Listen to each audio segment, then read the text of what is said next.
What's up, everybody? Welcome into the Sansom Sports Media Podcast. We're your hosts, Hunter and Michael. Coming at you live tonight, November 23rd, Sunday. You're probably looking at this on Monday or Tuesday this week. This starts Feast Week. We've kind of seen like the Charleston Classic is over. Greenbrier's already done. Some interesting results out of those two tournaments, but a ton more to come, including the most important one, the Players Era. Plus a very down weekend in college football, just all around. I hated what the SEC did. I get it, but it does kind of suck. So with that, what was your kind of biggest point this week in the college basketball world? I thought that the ACC and Big East kind of made some steps forward Agreed.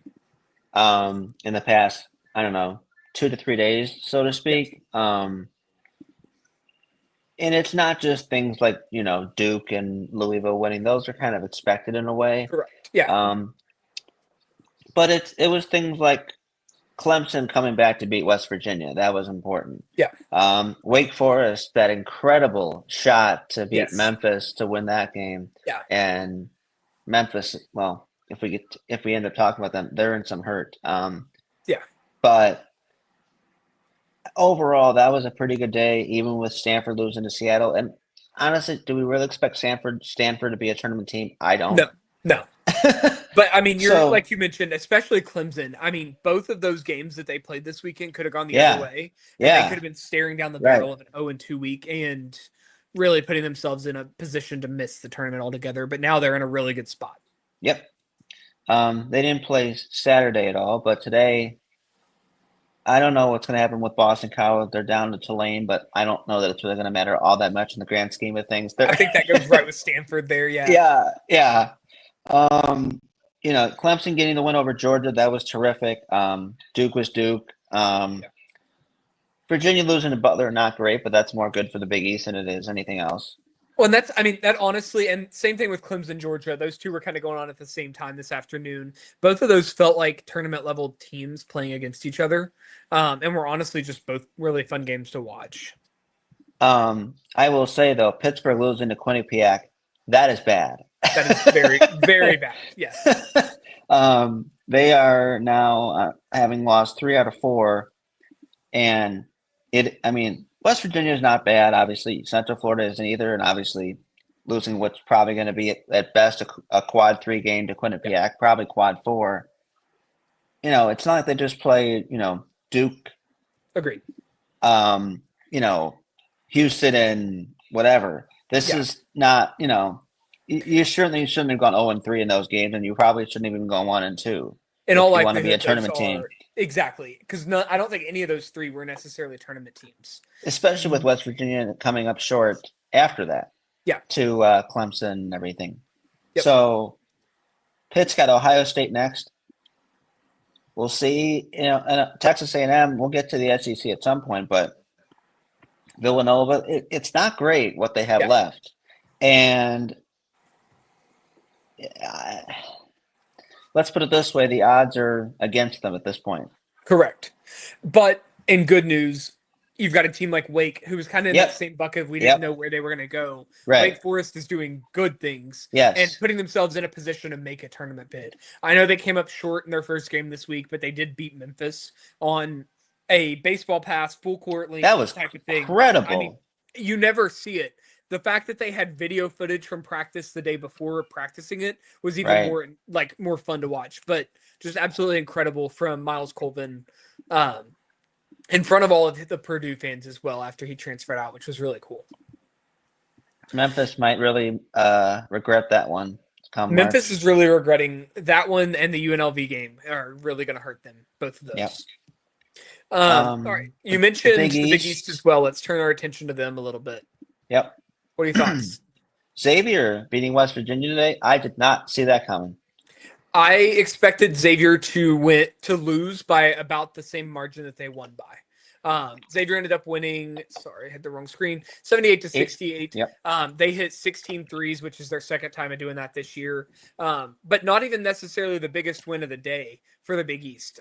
Butler did beat Virginia today in the Greenbrier Classic to take that MTE and go 2-0 this weekend. That's your biggest win of the weekend for the conference.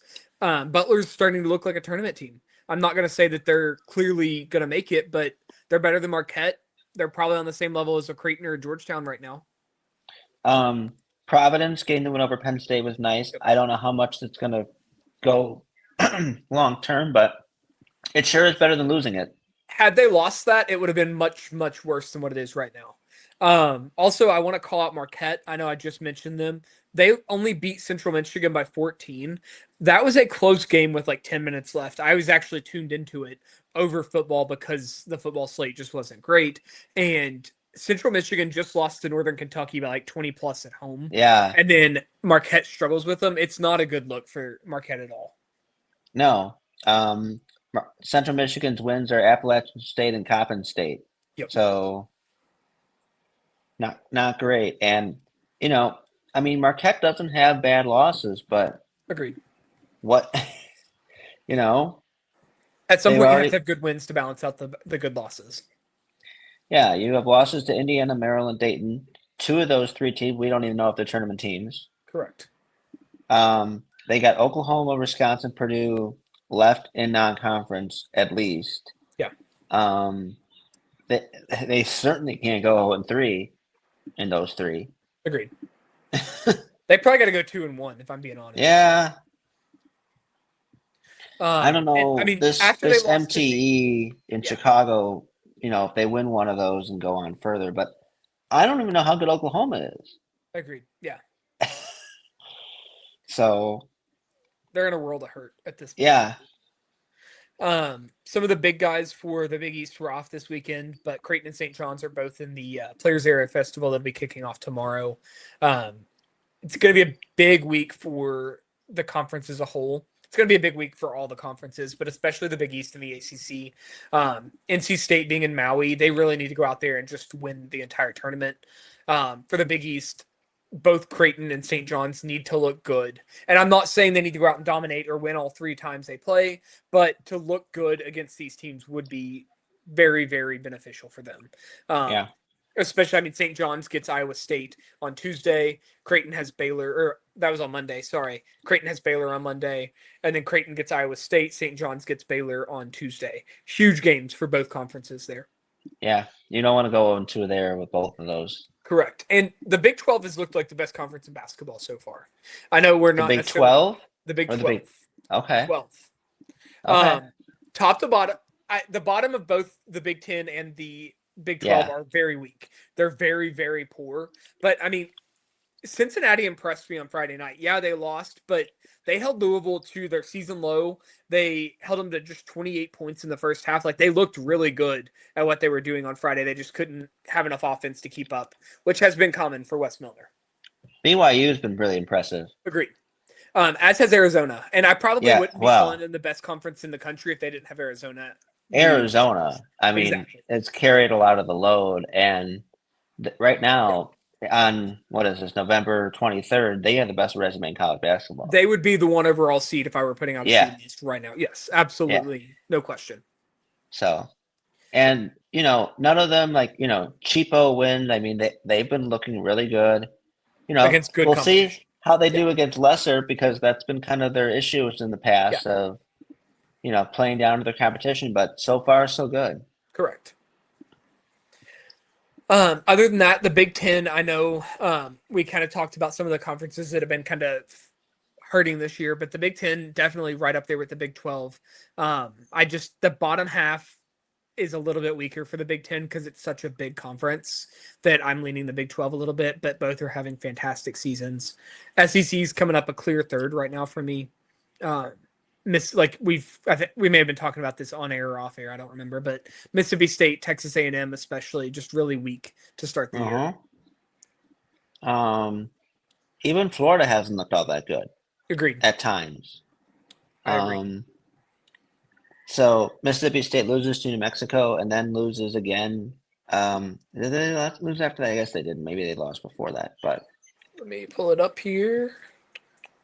They lost to New Mexico. I think they're they 2-3.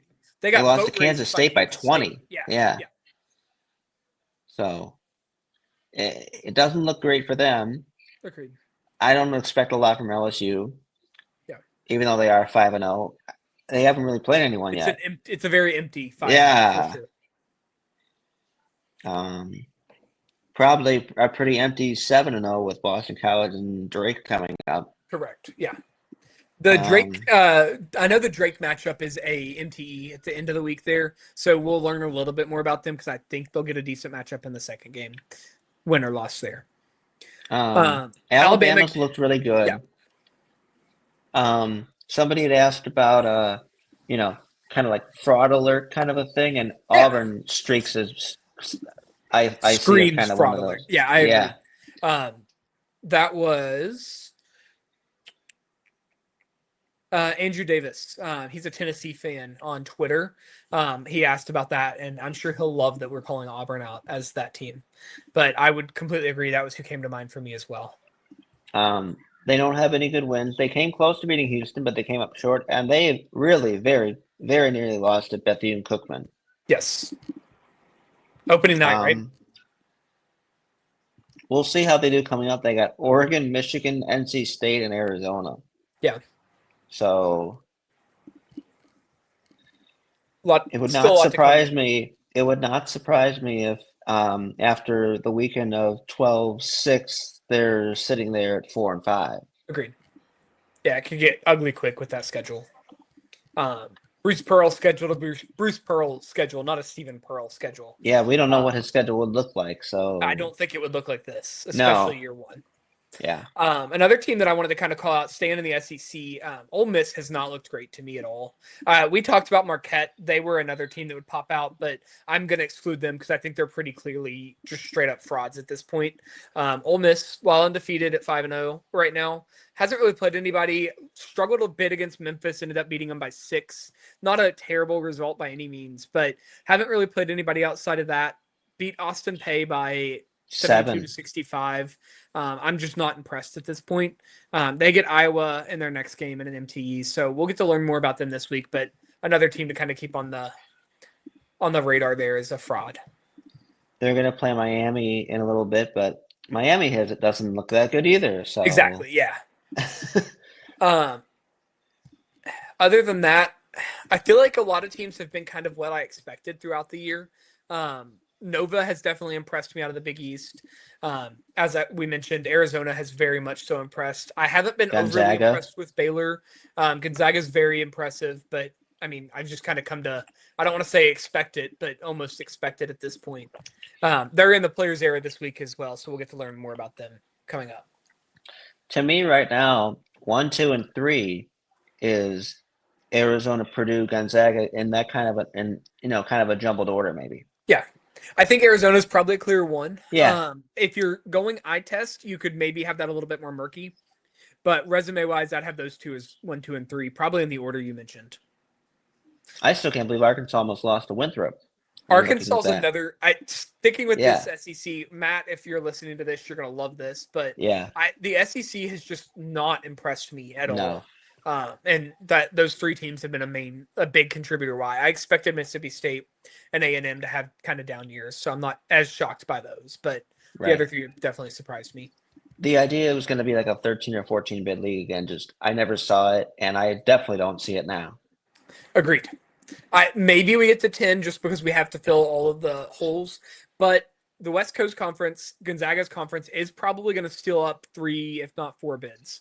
Yeah. Santa Clara and San Francisco, along with perennial Gonzaga, St. Mary's type of looks, all 4 look really good right now. Mm-hmm. I don't know what we're going to see, though, from the American Mountain West in A10 now, though. That's the only thing. But American's giving a 1-bid league type of vibe. I think the Mountain West is probably 2, maybe 3. I think you get San Diego State, you get Utah State, and then maybe one other sneaks in, a New Mexico or somebody like that. A10 is wide open to me. Dayton looks like a tournament level team. St. Louis is absolutely a tournament level team right now. Other than that, VCU's a question mark. They almost beat NC State the other night. Hmm. I think there's absolutely a possibility they get 3, maybe 4 bids. Not so much for Loyola Chicago. No, They've looked definitely like not. one of the worst 25 teams in basketball. And not just like in the mid-major world, like all of the low majors, Yeah, all of that's what I everybody. They mean. have looked awful. Yes, Awful. I agree. I think their only win was that opening one where they made the last second shot against Cleveland State, and Yep. I mean they're not even losing to good teams. No, they're losing to like Mercyhurst at this point. Like Yeah, it's bad. yeah. They're paying teams to come beat them. I think there's a lot of questions right now about if Valentine's going to stay their coach. He shouldn't. I don't think he was going to last year until he was on a heater at the end of the year. Yeah, he took over. He took over for God. Why am I blanking on his name? The one that took him obviously to the Final Four and the Sweet 16. Mosier? Yes. Yep. It had a good first year after, but then once the guys kind of went away, it's nothing. The portal has really hurt them. I don't feel like any good players they keep, and I don't know that they Yeah. have enough by way of like NIL money to pull in some bigger guys. Chicago even though budget not really there much. Yeah. Agreed. So All right, a couple other questions. I know we talked about Andrews, which teams are on Fraud Watch. At pivot_tables asked if Jeremy Fears was the best point guard in the country. I'm not going to use that question. I'm just going to open it up to who's the best point guard in the country.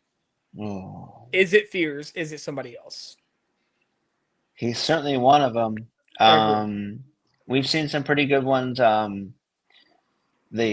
guard for the ACC for Louisville's been pretty good so far. Which one? Brown or Conway? Yeah. Well, both of them, but Brown has been good. Brown would be I think Brown would be the point. Yeah. I think Brown's probably your best freshman point guard. I don't think Pete's a point guard, so I'll give it to Brown for now. Fears or Braden Smith, take your pick. I'm probably leaning Smith just because he's had 8-9 assists every night, but it's close for sure. And I mean, obviously, Arizona's been getting some pretty good guard play themselves. So yeah, absolutely. Number one Boilers college basketball season. Why will TKR win Player of the Year over Braden Smith?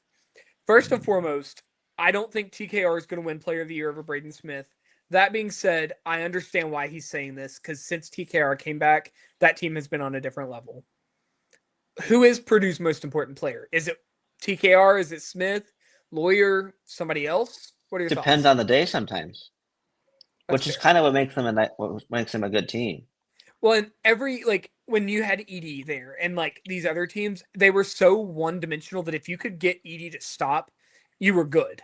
Yeah. But it was obviously damn near impossible to do so. But now if TKR has an off night, Clough steps up in the front court, Smith and Lawyer shoot.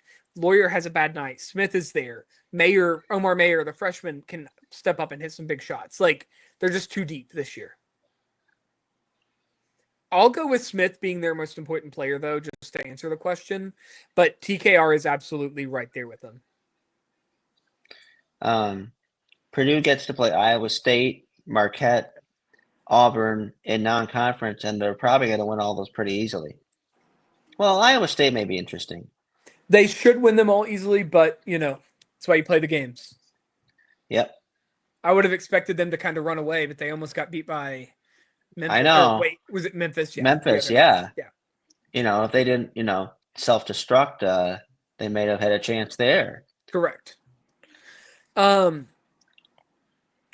Hammy the Hambone, the dichotomy of well-coached programs versus one-and-done G League factories.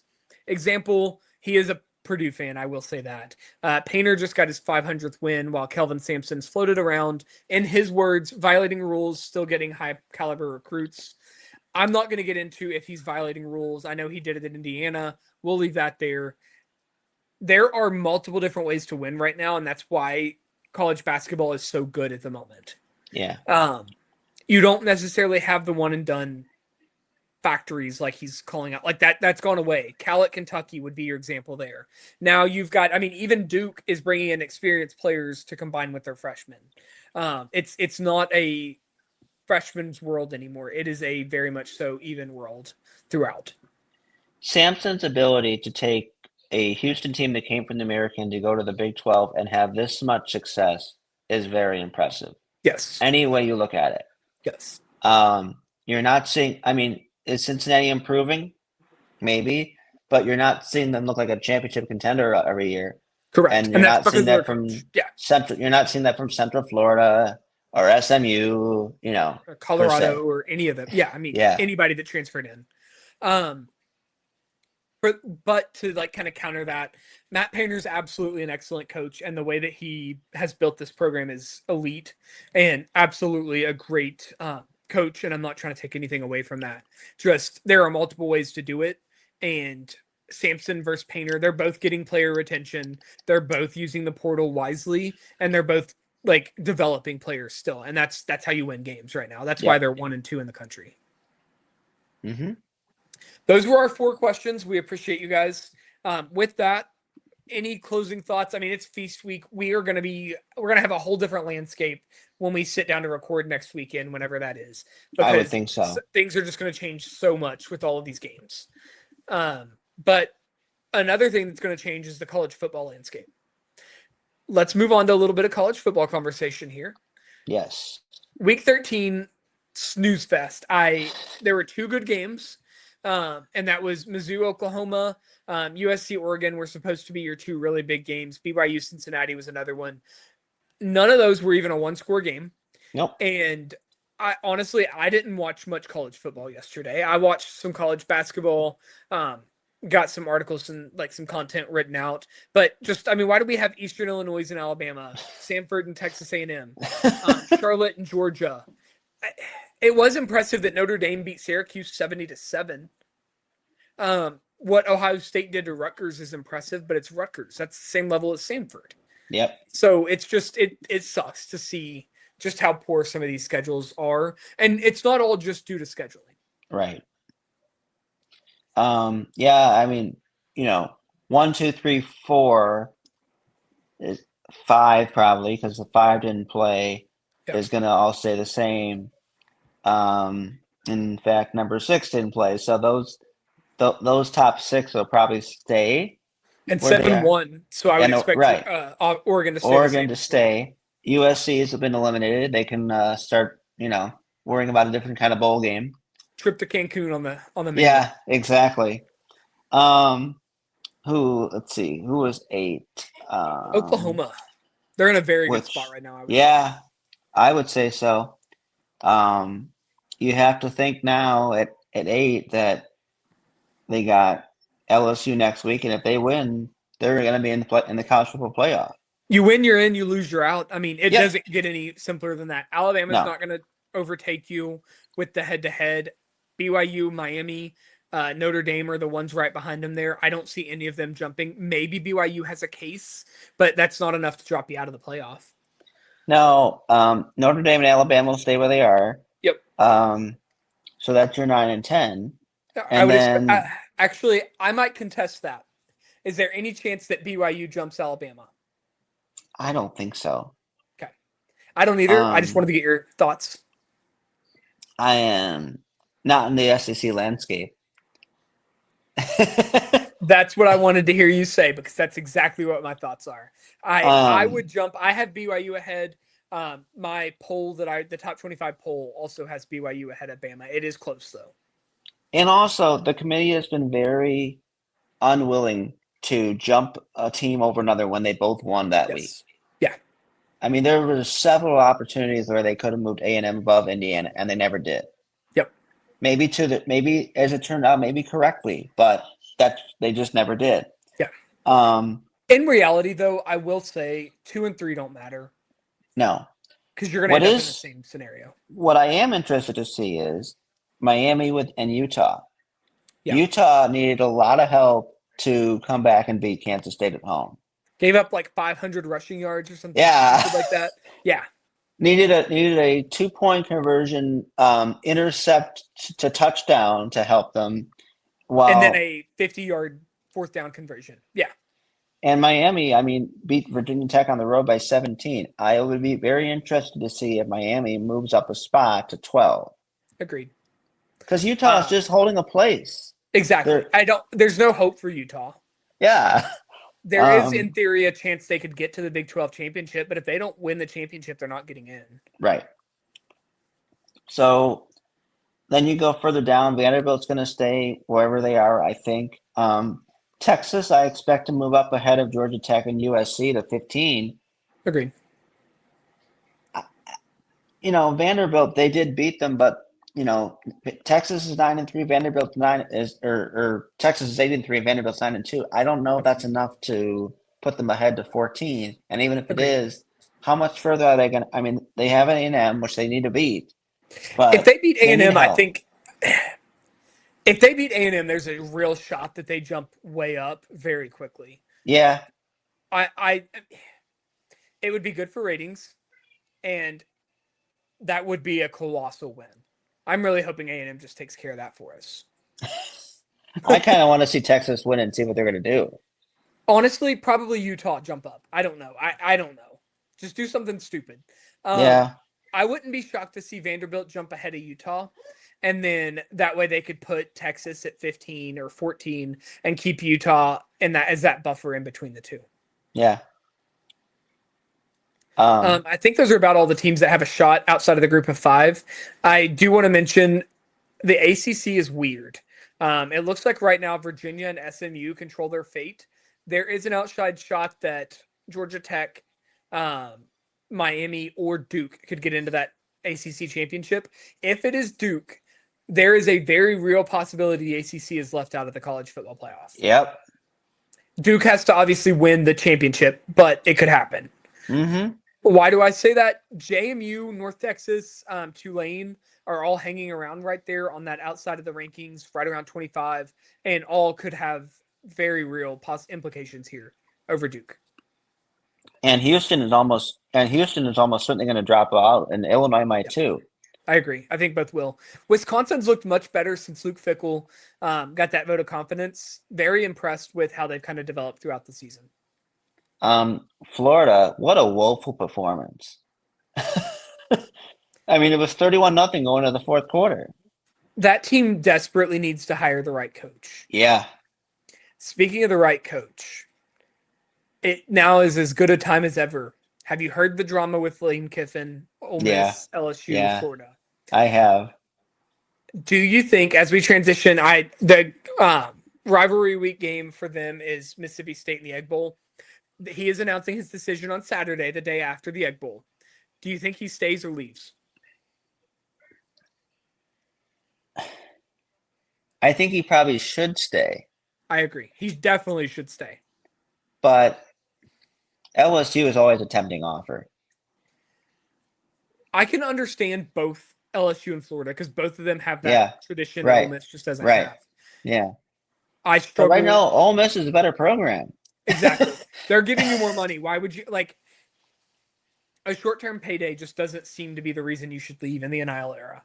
I mean, they're winning 10 games a year the last 2 or 3 years? I mean, Yep. Florida. You're going to make the college football playoff. What are you doing? Yeah, Florida, I don't think they've even totaled 10 wins the last couple of years. Correct. They only have 3 this year. I mean, it's been ugly. I agree. That being said, I am curious to see how Ole Miss plays with Mississippi State coming in and kind of everything on the line. Final thought with college football. I am shocked now that Northwestern is bowl eligible. I did not see that coming. Yeah. It's still Fitzgerald at Northwestern, right? Yeah. I mean, but for a team that, lost by 20 to Tulane to start the season, barely beat UCLA. I did not expect this to be a bowl team. Agreed. I was just going to say that I thought he'd be fired by now. I thought it was still Fitzgerald. I just wanted to make sure before I misspoke, but I didn't expect him to necessarily still be around. Yeah. But he's turned that season around very well. Yeah. Any other thoughts? all the tiebreakers and stuff are on nkYbracketology.com. I managed to find 4 credible sources and get all the tiebreakers and all the scenarios written down. So you can go check that out. It's in the bracketology article. I'm not going to try to go through them all here because we'll all get tongue-tied. They're chaos, but definitely make sure you check that out so you can kind of figure out what you're watching for your favorite teams. Any other kind of thoughts on college football before we do some picks? Nope. Okay. With that, it's going to be a pretty loaded slate, but we're going to go through a bunch of games here. And we're going to give our picks for some of the top ones and go from there. We're going to start with Ole Miss and Mississippi State in the Egg Bowl. Ole Miss favored 7.5. I'm going to take Mississippi State to cover, Ole Miss to win. That sounds about right. You kind of wonder about, like, the heads of some of the players. Ole Miss. Yeah. Agreed. Utah and Kansas. Utah's 13.5 point favorites. I thought they might have been more. Agreed. I think Utah wins that pretty comfortably. Yep. Georgia Tech. In Atlanta. That was not a very impressive performance at all, obviously, from Georgia Tech this past week. Agreed. Give me Georgia. Yeah. And Georgia's playing about as well as they played at any time this season. Yeah. So line is 13.5. I'm taking Georgia to cover that. Honestly, I don't think it'll be close at all. No. And at that point, Georgia's in the playoff for sure. Absolutely. They may be even with a loss, but yes, yeah. I don't think Georgia they do not control their own destiny to get into the SEC championship, but they're going to get in with a win or probably a loss. They're probably locked at this point, anyways. Yeah. But them and Ole Miss both, if they win, they're in this at this point. Indiana, I think they're in either way. They have Purdue minus 28.5. Don't lose that one, but yeah, I agree. 28.5 is a lot of points, but I'll take the points. Texas A&M, Texas. Can Texas pull off the upset? It is in Austin. I think A&M is finally due to lose. I agree. I'll say Texas wins and throws us into a lot of chaos. Do you think A&M's in either way? Yes. Okay. Just making sure you agree. Because I can't see a world where A&M doesn't get in. No. And that concerns me that might play into it a little bit as well. Yeah. And then moving on to those were all Friday's games. Man, that's a lot of fun games on Friday. Yeah.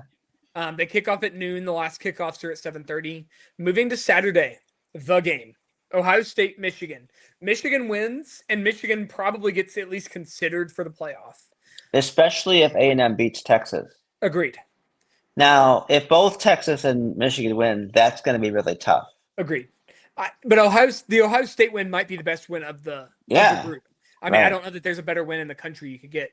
It is in Michigan. Ohio State's favored by 9.5. What are your picks?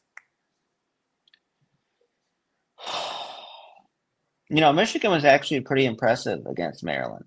Yeah, they were. 45-17. After I picked them to lose. Ohio State's they're in either way. Yeah. Give me Michigan straight up. Whoa. Okay. I'm going to take Ohio State to cover the 9.5. Ryan Day is due. That's where we'll see. I'm probably going to be wrong, but we'll find out. Skipping over Saturday's slate's kind of bleh. The noon games will have that one, and then Vanderbilt, Tennessee. Tennessee favored by 2.5. It is in Knoxville. What are your thoughts? Vanderbilt and Tennessee. That's going to be a tough one for Vandy. They have to have it to get in the playoff. To have any shot to get in the playoff. I'll say Tennessee beats them. Okay. I agree. Can LSU cause some chaos and beat Oklahoma? Oklahoma favored by 10.5 at home. I don't see it. Agreed. Is Oregon in if they lose to Washington? We know they're in. Okay. I don't think so. We also missed We also missed Miami and Pittsburgh. That's a big one too. I did skip that one. My bad. What are you? Miami 6.5. I'll take Pitt to win it. Straight up. Yeah, me too. It's in Pittsburgh. Yep. That could really cause some chaos as well. Just in the ACC. The ACC is a one bid league. It'll work itself out, but that could cause some chaos. Could be a 0 bid. If we could do zero bid, that's the way to do it right there. Gonna skip Mizzou, Arkansas, UCLA, USC. Those just aren't playoff games. Virginia Tech and Virginia. Can Virginia cover the 11.5? Do they win? Do they want to? Do they want to? I'll take Virginia. Yeah. I'll agree. Iron Bowl, Bama and Auburn. It's at Auburn. Auburn's looked awful all year. Any they'll be up for this one though. Correct. Any chance that Auburn pulls it off? Chance, yes, but no. That would make life so much easier if Auburn could pull it off because it would take Alabama out of the picture. Yeah. Well, would we be able to stomach a college football playoff without Alabama? I think the committee members would resign immediately. Yeah, we'd expand it to 24 permanently tomorrow. Notre Dame, Stanford. Notre Dame favored by 32.5. Do they do any worse than that or any better than that? That's so many points, but they just beat Syracuse by 63. I'm taking them to cover. I mean, look, it was 35-0 after the first quarter. Yeah. I'm taking them to cover it. I do too, I think. All right. Let me ask you this. Yeah, go ahead. Does Notre Dame get in if both Michigan and Texas win? Yes. Okay. The committee's used the eye test to really be able to dictate these teams a lot this year. Notre Dame is clearly one of the best 6 or 7 teams in the country right now, and leaving them out would just be a disservice. They lost 2 close games at the beginning of the season and then have just dominated their schedule from there on out. I know it's not a strong schedule, but it is what it is. They beat the teams in front of them. I mean, Notre Dame didn't lose to Florida State. Correct. They didn't lose at home to SMU and NC State. Yep. Whoever made it that Miami lost to, they didn't lose to Florida when Florida's having a terrible year. Yeah. As far as Texas goes. Agreed. So Notre Dame, as long as they beat Stanford, should be in pretty comfortably. I would lock Notre Dame into the playoff with the win. The only chaos becomes if they lose, and there's a lot of other chaos behind them. Yeah. BYU and Texas Tech is really interesting if they both get to the Big 12 championship. Because if BYU wins that, I don't see a scenario where they can leave Texas Tech out. And that might drop a bid, but more than likely would drop one of the SEC bids if I had to guess. Okay. But we'll revisit that after we have all the regular season scoreboards done and can kind of get a better comprehensive picture. Yeah. Other than that, did want to add that Boston College did lose to Tulane in overtime. I am not surprised by Me either. But there you go. Davidson and Utah State are getting ready to tip off. Should be a fun late night game if you want to watch that instead of football. But other than that, guys, we'll be back next weekend. You'll probably see us split up some of this a little bit differently next week because there's going to be a lot to cover with Feast Week and then with college football rivalry week. So might get 2 episodes out of us, but we'll be back then. Other than that, Mike, anything I missed? I was just going to say Boston College is 3-4 with their wins being Citadel, Temple, Hampton, and losses to Davidson, Tulane, Central Connecticut State, and Florida Atlantic. We're not even talking about, top 25, top 50, maybe borderline even some top 75 teams in there. No, it's bad. It's not. This has to be Grant's last year. It has to be. They got Harvard, LSU, New Haven, UMass, FDU, Lemoyne. There should not be more than 2 losses left in there, and there may be more than that. And they might lose. That. Yeah. Yeah. Exactly. All right, guys. We'll be back next weekend. Hopefully Boston College will win some games between now and then, but we will find out. Other than that, thank you guys so much. And we will Thanks, everyone. Soon.